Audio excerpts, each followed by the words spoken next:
Hey everybody, welcome to my third video progress update on Dyens Saudade No. 3. You just heard my initial performance of the practice session, and it's pretty much where I expected it to be. The opening licks are getting better. I spent, again, 10 minutes total on those two licks.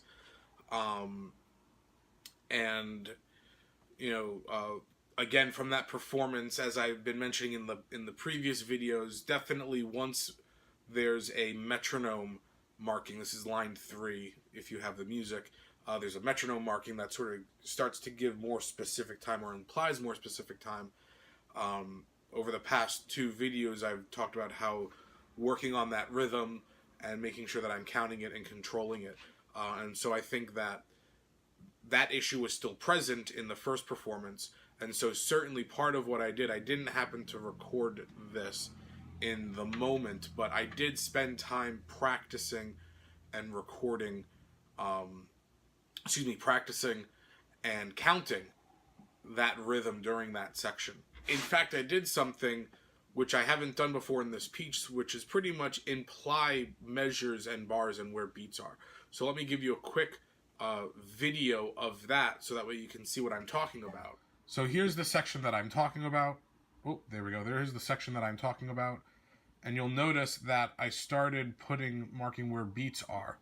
I sort of created this artificial 4 where I'm actually counting 1 E and a 2 E and a 3, 4, da da da da da da bum, 1, a 2E and a 3 and a 4 and a 1.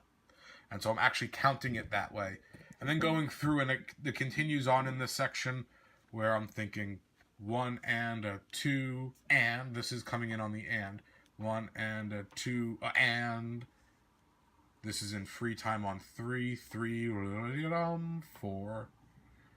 And then 1 and a 2, and 3, going to there, and that's sort of out of time because that's just 3 of these quick notes, and there's no real, it's really just a pickup into there. So these two lines, I'm thinking in time, and I'm going to repeat that here. As you see, I started marking that out. So this is 1 E and a 2 E and a 3 and a 4 and a 1 as I'm doing that. So I didn't get to practice this in as much detail as I did here with these two things. However, as I played the final performance, which you'll hear, I feel that rhythmically, at least, I was aware of this happening. So in that first section, those were the parts that I focused on, other than the working on the two main licks. I noticed that in the performance, this thing wasn't quite as clean as the other 2 days. I have to admit that I really didn't work on that part at all in the practice. So again, I think that lick has to also become part of a regular practice regimen that is sort of outside of the piece. So I'll add that into my excerpt practice as well. Moving on to the second section, the memory issues that I had there, again, it's slower. I'm doing about 20 clicks slower than what's written, probably even slower than that. The memory starts to fail at the last 4 measures of that B theme during that part. And so again, practicing and working on that section, I spent 15 minutes counting and singing letter names starting at the A theme.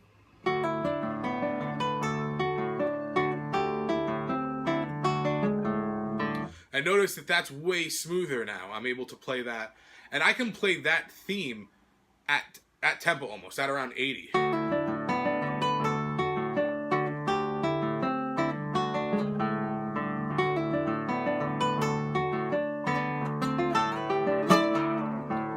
So I added a punctuation strum of that chord rather than plucking it. Makes more sense musically for me. There's also an accent there, and I think it works better than just trying to pluck that. Still having issue with that, plucking the D bass with that melody note. And it's weird because if I don't play that bass note, it's smoother to me. Like that D bass note interrupts the fluidity of everything, which is odd because it's an open string and it's the thumb in the right hand. So that's just a weird thing that is happening. So other than that, I spent time counting it. I spent time saying letter names on that section, and that left me about 5 minutes to work on this new section, which I really tried to stay, really, really strict to that timing rather. And, while it's better, it's definitely not at the same speed that in the final performance you'll hear, the piece is going faster than what I can process in my mind. So the goal for that section for tomorrow's practice session is that I'll spend time there. I feel that A section is pretty solid. I'll spend time there reinforcing singing letter names, counting it out loud. You can already hear the improvement of what doing that in the A section did. I'll review that in the A theme, but in that B theme, I'll focus my time on that. Then I spent 10 minutes learning new stuff, which is just learning that second ending, which was that part, which was fairly simple. The one thing that I did notice, there's this part in the piece where you're supposed to use flesh and do that. That is really a hard coordination thing for me to do. And being accurate and get that and not hitting other strings. So I had watched a video, and actually one of my first experiences on that piece was an Asian guitarist who I don't remember her name off the top of my head, but if you search on YouTube you'll find it, and she's actually playing, I don't know if she's muting it with the basses or just going and she's doing that, which that's a little bit clearer than sort of getting that. This is like a golpe, a flamenco golpe. I haven't decided which one I'm going to use. From the practicality side, this is way easier for me to do. So as I'm going,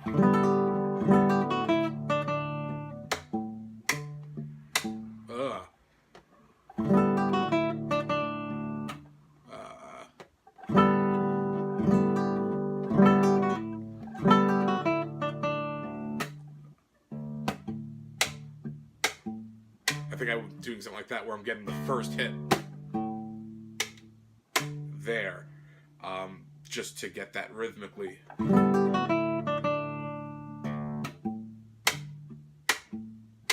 And so that way I can hold this note a little bit longer.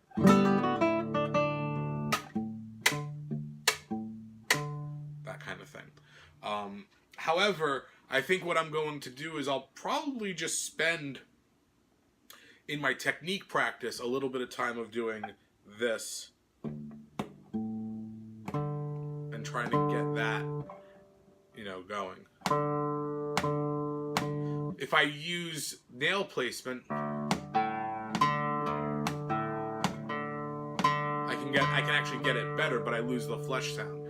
So it's certainly something that I'll experiment in my technique practice. I'll spend like 5 minutes a day just sort of working that through. But I think the solution that I'm going to have at this point for the performance of the piece is this kind of thing.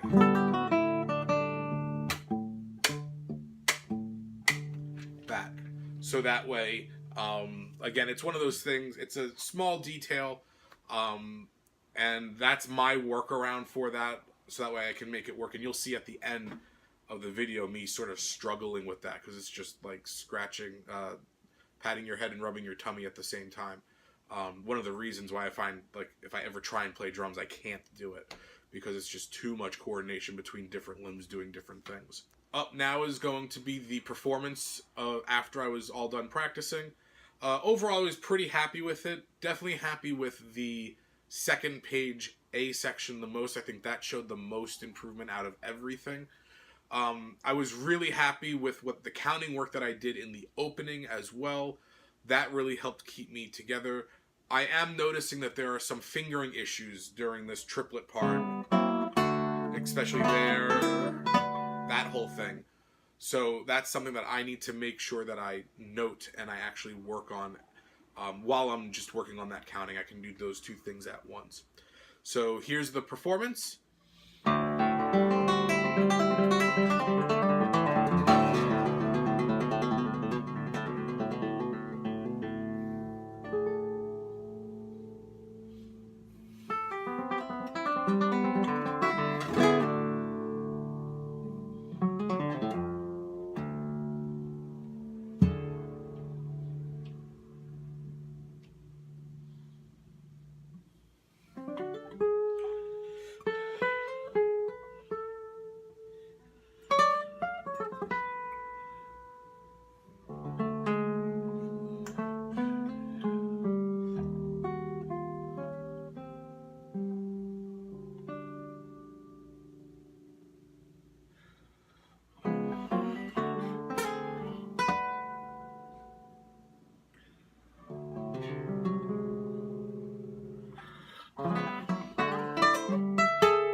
So once again, thanks for watching this video practice log. If you haven't done so already, please subscribe to my channel. Every day I'm releasing a new video in this series. Like I've been saying before, I plan on doing this consistently to the end of June. June 30th is my first main goal that I'm sort of working this through. So if you want to make sure that you're getting the updates and you're seeing the videos as they get released, subscribe, hit the bell notification button, and I'll see you guys in the next video.